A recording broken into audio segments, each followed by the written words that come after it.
Welcome back to What Arty Noobs with General Disturbance. This is the KV-1, it's the Tier 5 Soviet heavy tank. It's located on the southwest spawn of Glacier and it's under the command of ProvoBob. And this video contains 3 battles, all featuring the KV-1. Yes, Bob has been very prolific. He's come up with quite a few replays which are quite good fun. And, well, we're going to watch them now. Okay. Now he's armed with a 122mm howitzer, and that's not the gun that the KV-1 was built with originally. It was actually the ZIS-5 gun, which was a 76mm gun. That's the original one. It is the stock gun for the KV-1 in the game.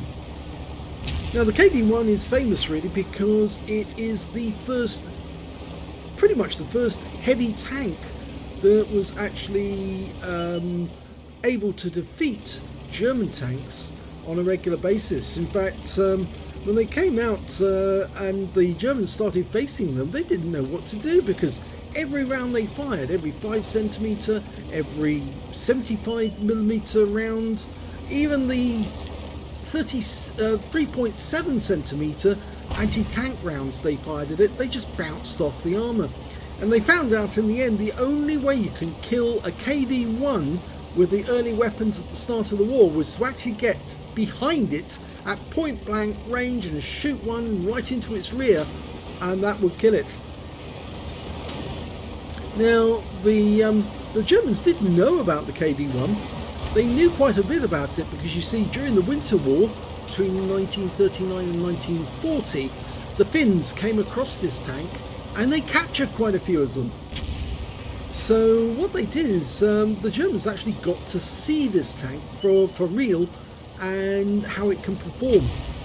With the 122mm gun in this game, it's capable of doing 450 alpha with the HE rounds and penetrating 61mm of armor. But you can see in this game the ProvoBob has loaded only premium rounds, the heat rounds, high explosive anti-tank, which are capable of going through 140mm of armour and got 370 hit points of damage.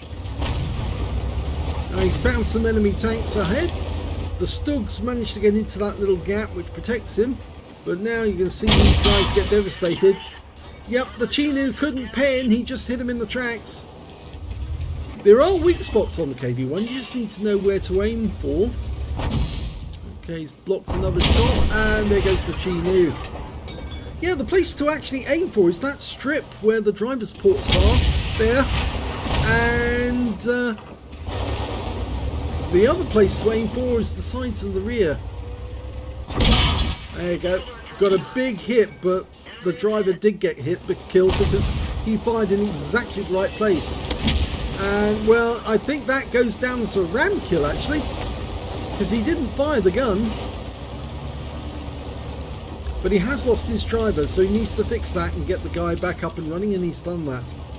Otherwise this will turn into a very slow replay because, well, the KV-1 doesn't go very fast because it's very heavy. 34 kilometers an hour is the maximum speed in the game. Its maximum weight is 55 tons. But in reality, when it was first designed, it was 45 tons, and there weren't many bridges that it could actually get across. So usually what happened is that the KV-1 would have to divert away from the T-34s that it was working with, and they'd have to go to a much more solid bridge, a heavy bridge that could actually allow this tank to get over or across the river. The other bad thing is gun depression. It's only 7 degrees in the game, so you have to do what he just did there, is to try and find a downslope. Yep, he got the B1, but he took a round from a Stug in the side. He's now waiting for the reload to go through. Reload by the book is 10.93 seconds. He's got it down to 9.66. Easily penetrates the Hetzer's armour. Hetzer is a mobile coffin. The Hetzer did get around into him though for fire didn't actually penetrate him, but there goes the Hetzer, he's dead. He got hit in the tracks. The Bishop's about to die unless he pulls back behind the cover, and he did, just in time. Now the Bishop's decided to run away, but I think he's left it a little too late. And so he is going to be the next one to die. Okay, the next target's Matilda. Now he's got much better armour than the Bishop, and so it's going to be a bit more difficult to take him down. But he's got heat rounds, remember, so these heat rounds will probably pen. He just needs to get the right angle though, because otherwise they won't do the full damage. Okay, AMX-40 dies in the distance. He's lost sight of the Matilda. There are other enemy tanks in the vicinity. He's been spotted by the Matilda. Okay, can go in through the side of that Matilda. He did lose a lot of hit points in that shot. Okay, that guy's down. The Stug 3G off in the distance just got a shot in for 111. Panzerstabsfallerwehr to 1C is about to die.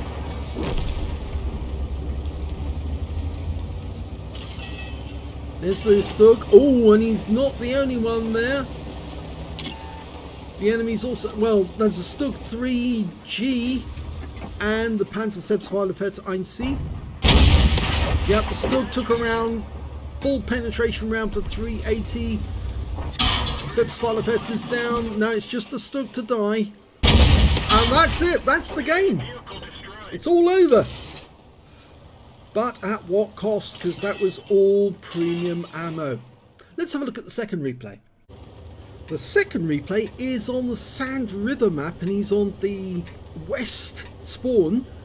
But this time round, instead of using the 122mm gun, he's armed with a 57mm gun. Well, this one will do 85 alpha, with standard rounds will go through 112mm of armour, and with the premium rounds 189mm. It's got much more penetration than the previous rounds, certainly more than the 76mm rounds. The only big difference really is that this particular gun was not fitted to the KV-1. I don't think he appreciated that T6 medium giving a bit of a push, so he decided to stop and brake check the guy. He wants to go out on his own. He does have the support of a BDR behind him, so he won't be totally alone, but he just doesn't want to be pushed by the T6 medium. And I can respect that, because I don't particularly like it sometimes when I get pushed when I don't want to be pushed. And that BDR looks like he's got the 90mm gun, which could be very handy, because that thing's got decent penetration and decent alpha. Now the fire rate of the 57mm is very fast. In the book reload it's 2.21 seconds, but he's managed to get it down to 1.94. And at that sort of fire rate, although you don't do a huge amount of damage with each shot, the fact is you keep hitting them and pinpricking them to death. And the enemy tank does suffer a lot more module damage, because it depends on how many hits they get in how many modules. And so the enemy tanks can go down fairly quickly, even though they don't suffer a lot of damage with each shot. They get so plastered that eventually, yeah, they expire. That one's gone. He's now firing at a 25 TP. Admittedly, ProvoBob is yet again using premium ammo when he should be using standard ammo. There's no point firing premium at a building. You're wasting money. Wasting credits, I should say, more than anything.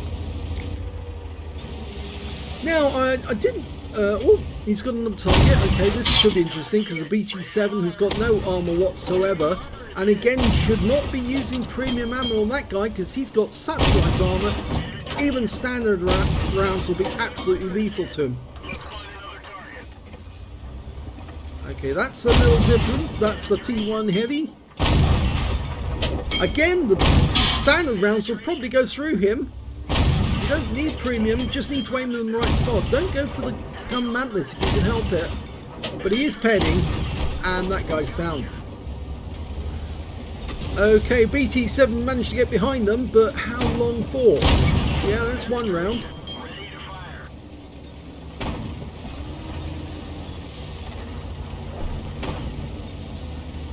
The only damage he suffered so far was from the T1 heavy. 106 hit points lost from that.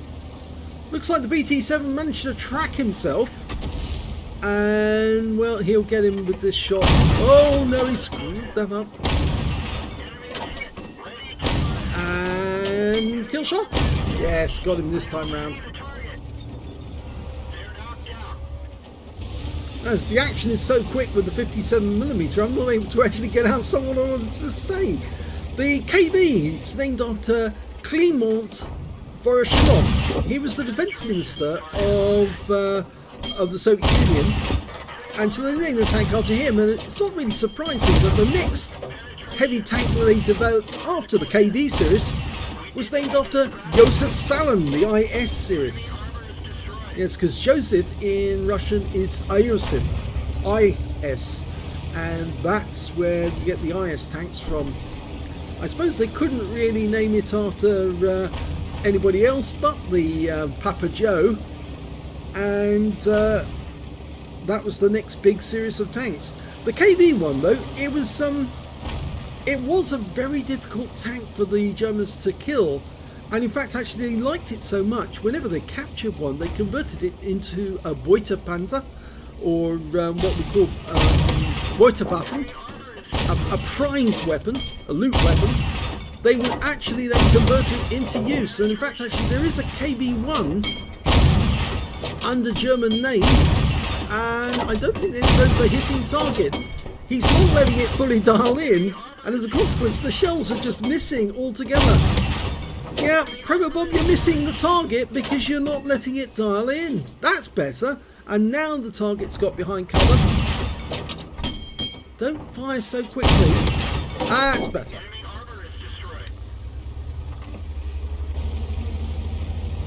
Yes, it's a possibility that Wargaming will eventually bring out a premium version of the KV-1, but if they do, it more than likely will be a German KV-1, not a Soviet one.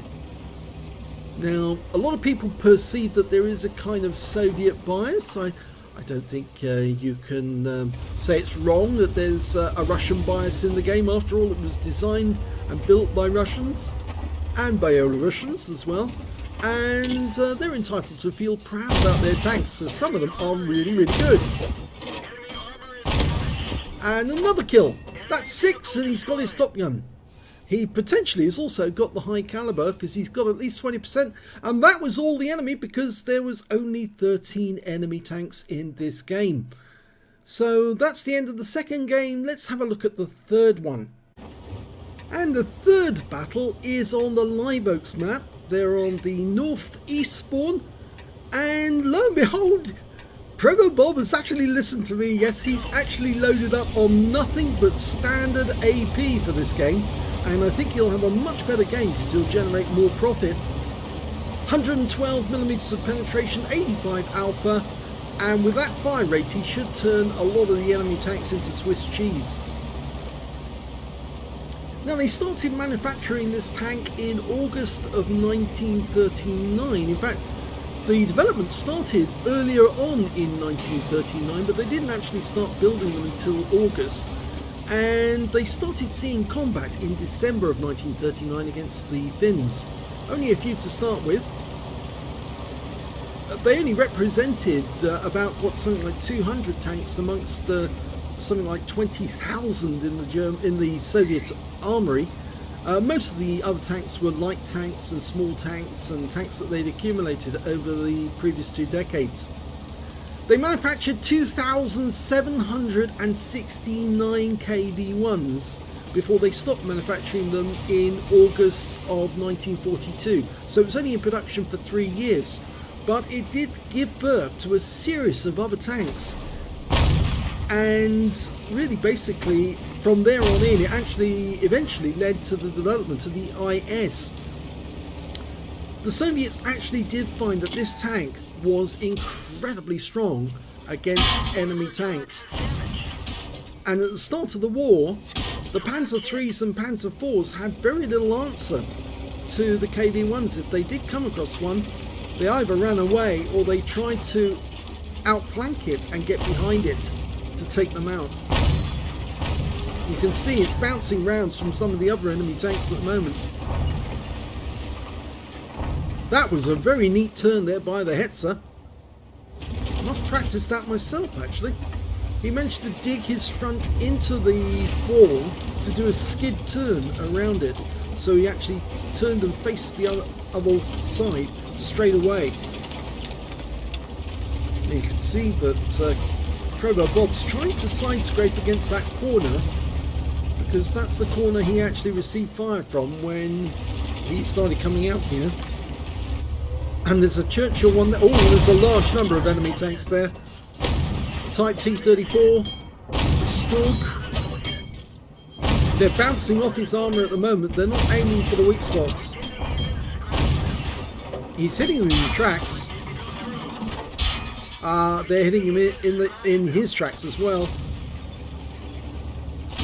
Okay, he's had to pull back. And it should be a lot easier for him to get shots on those guys now. Yes, the Stug 3B suffering. He's tracked the Stug. Now he just needs to go to town and finish that guy off. That's it. Took him around from the Churchill. Now the Churchill's also using the 57mm gun. That's the Churchill 3, which of course was mounted with the 57mm when it was sent over to the Soviet Union. Okay, Type T-34 is going to... Oh, he's not going through that gap. I thought for a second he was going to charge across the gap. But there is a DW2 further up the gap, so he could have shot at that. Tried to get around into the Churchill 3, but he can't get it through because he's also side scraping. Or was he? Maybe, but there's the Type, and this time round he is in... Well, he was able to get a couple of rounds into him.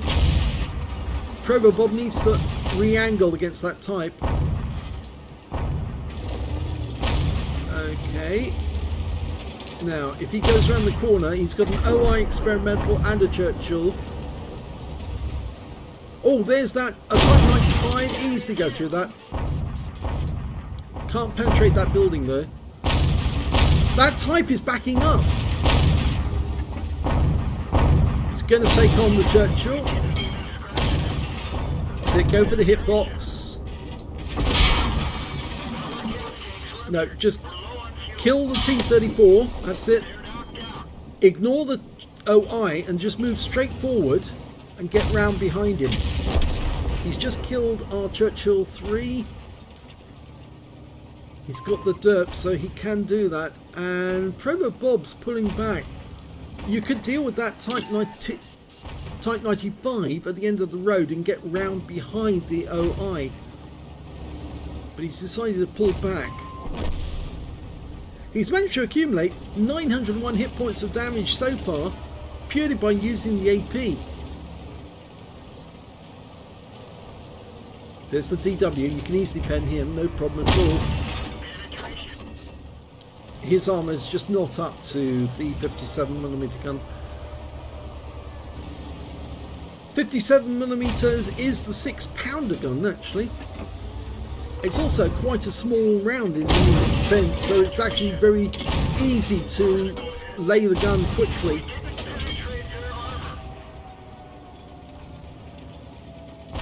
The enemy is capping, but probably not for long. Now originally when the KV-1 was built, they didn't put in a turret basket. That made it a bit difficult to work in, but it had a crew of 5, so obviously driver, bow gunner, commander, gunner and loader. The rounds were stored down deep in the hull as well as in racks around the turret, but there was no turret baskets, so everyone had to like walk around when the turret was turned.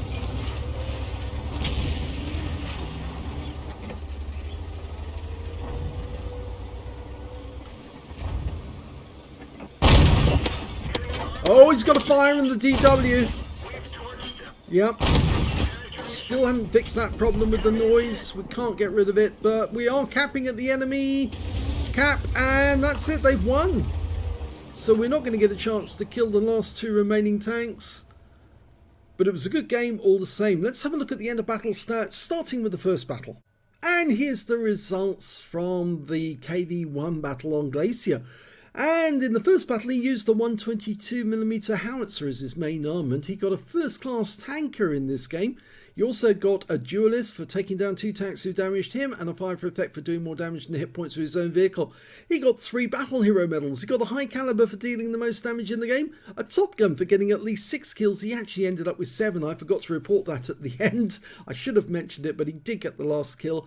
And lastly, he got a steel wall. But of course, he did that using premium ammo all the way throughout. His win rate from the game was 14,700, which is very high.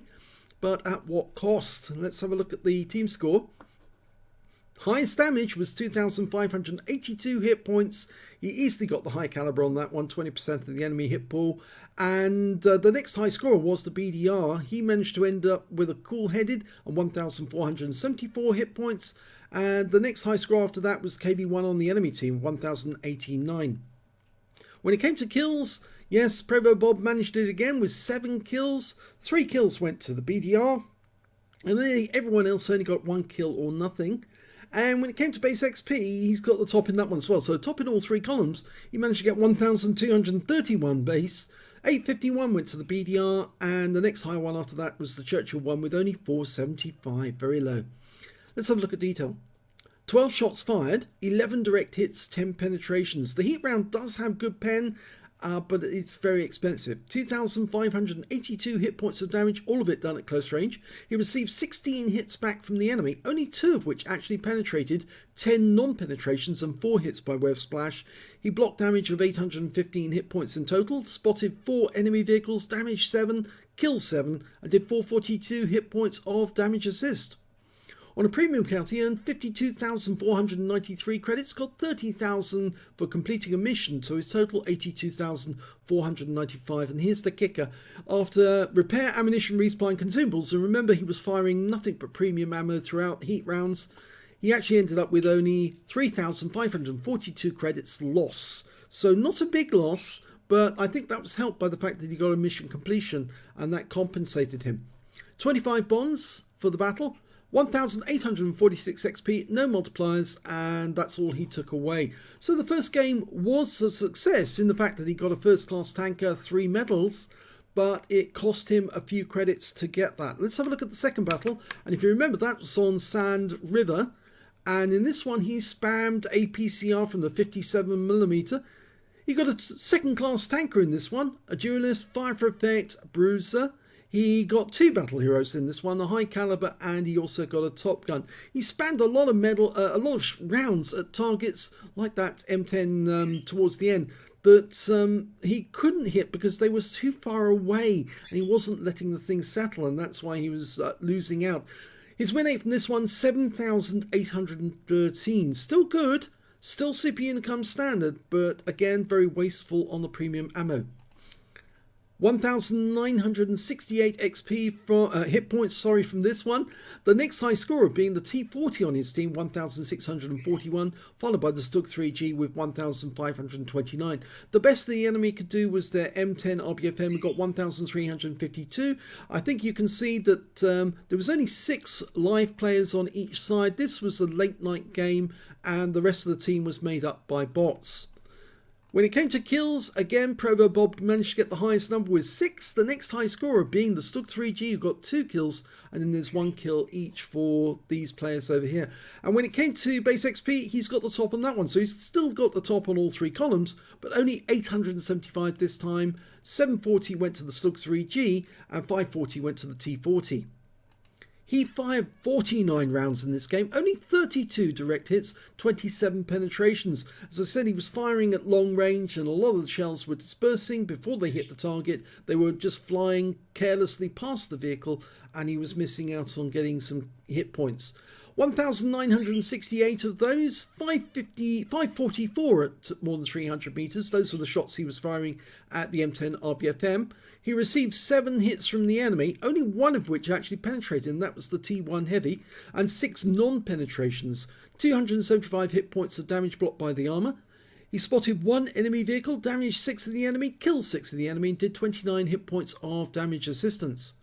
On this battle, he earned 35,510 credits, but he spammed the APCR, as I said, like a... Yes, I won't say the word, but he spammed it a lot. And you can see in this game he made a loss of 122,286 credits. I think in this battle he learned that, yes, those APCR rounds, the 57mm ones, they're quite expensive if you keep spamming away and hitting nothing. 1,312 XP, no multipliers, so that's all the experience points he took away. So yes, he got another win, he got another couple of battle hero medals, but he learned a lesson about not spamming the APCR. So the last battle, he also got a second class tanker. Again, he got a fire effect and a bruiser medal. His win rate wasn't as high as this time, it's only 4,579, but he did get a steel wall. He didn't get the high caliber in the end on this one, and the game was over prematurely because there were still 2 enemy tanks out there. He could have killed them. He was having a little difficulty trying to penetrate the armor on the OI. In fact, actually, it shows that one of the tanks that was still alive was a bot, because only one of them was a live player. There was 2 tanks on the enemy team alive at the end, but only one of them was actually a real player, and that was the OI experimental. The highest damage in this game was done by the Panzer III-4, who managed to get a high caliber for 1,893 hit points. And we can see that ProvoBob got the second highest damage with 1,409. And then the OI experimental managed to get 1,146. When it came to kills, it was the Panzer III-4 got 5 kills. 2 kills to ProvoBob, the Wolverine, and the OI experimental. And when it came to base XP, it was the Churchill 3 who did best with 917. 867 went to the Panzer III-4, and you can see that 820 went to ProvoBob in his KV-1. This time round, 32 shots fired, 29 direct hits, 16 penetrations. He was having a little more difficulty trying to pen, but he was getting a lot more effective with the rounds. 1,409 hit points of damage, all of it done at close range, 18 hits received, 7 penetrations, 10 non-penetrations, and 1 hit by way of splash. Damage blocked was 635 hit points. He spotted 3 enemy vehicles, damaged 5, killed 2, did 229 hit points of damage assistance. This time round he earned 33,020 credits from the game, got 30,000 for mission completion, total of 63,020 credits. But look at the ammo costs. Because he fired nothing but standard AP, and after repair, ammunition, resupply and consumables, he took away a profit of 35,306 credits for the game. He would have been able to kill the OI if he'd actually managed to get around and hit him in the side, like I suggested. He could have diverted, got after that Type 95 and then turned around and come back after the OI, and that I think would have given him more credits. He earned 1,230 XP, got ×2 for the first victory, 2,460 from Holiday Ops, and took away 4,920 experience points altogether. So 3 very different games in the KV-1. Different players have different guns that they like for this particular tank. I think the Dirt one is fun if you use HE. ProvoBob used used heat throughout.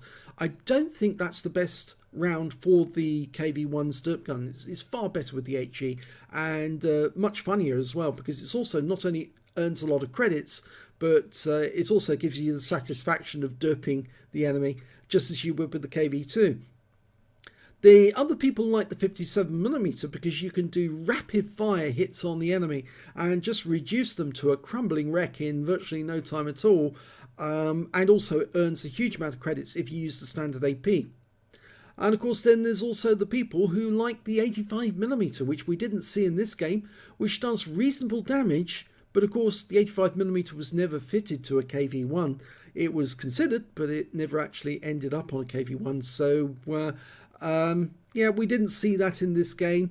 But you have to really take your pick and choose your own gun and go out there and see which one's best for you. I personally like the Derp and also the 57mm. But of course the 76mm is actually quite a good gun anyway, even though that's the stock gun on this tank, because after all that's what the KV-1 was actually originally fitted with.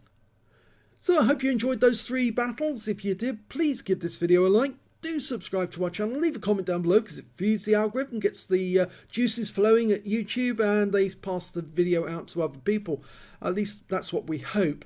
We're still not getting as many viewers as we would like. I must admit, I think often that it's down to the fact that you've got an absolutely dreadful commentator, and I'm just not up to the standards of people like Jingles and Quickie Baby and all the others who actually do videos.